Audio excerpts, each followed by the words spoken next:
In this video we're going to look at how to get input from the user using Scratch. Okay, so here's our Scratch program. We created a new one. I'm going to start, as I probably always would, with an event, and I'm going to start this conversation when I click the green flag. All right, and what I want to do to start the conversation is I'm just going to get Scratch the cat to output something. So I'm just going to get him to say something. So I'm going to go to looks and I'm going to go say. And I'm just going to say, I'm just going to change this and say, hello, my name is Scratch. Okay, so that's the start of the conversation. I can obviously edit what he says, and I can change the number in here to make it say it for a longer or a shorter time. Okay, so I've made him say something, so I've outputted something to the user. Okay, now what I'm going to do is I'm going to ask the user to input some information. So I'm going to ask the user to give me his name. So I'm going to go into the light blue section, into sensing. Okay, and if you have a look through the options here, I've got one that says ask what's your name and wait.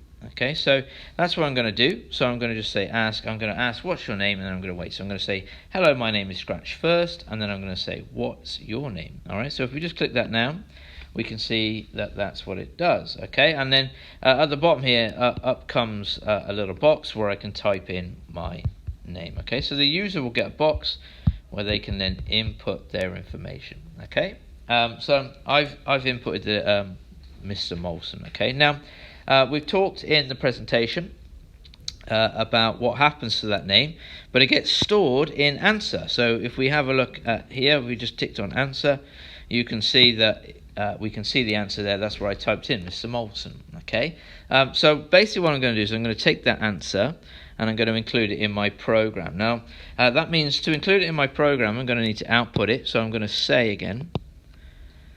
So this time what I'm going to say is I'm going to say hello and then the name that they gave me. Okay, so I'm going to combine the two together. So to combine the two together, I need to go to operators. And, excuse me, down here you'll find,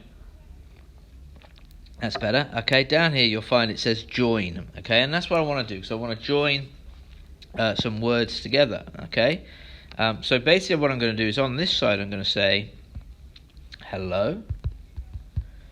Like so, there we go. And on the other side, I'm just going to drag in the answer, which we know stored in the answer is Mr. Molson. So I'm going to put that up there. So I'm going to say hello. There we go. Look at that. All right. So if I run my program now, it should say hello. My name is Scratch first. Then it should say what's your name.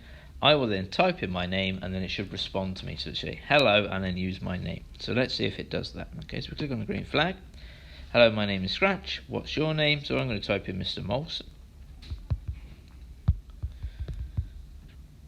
Okay. Hello, Mr. Molson. There we go. So our program is done. All right. Now we've got a little problem that when it said hello, Mr. Molson, there was no space there. But I'm going to leave you to see if you can fix that yourself. All right. Good.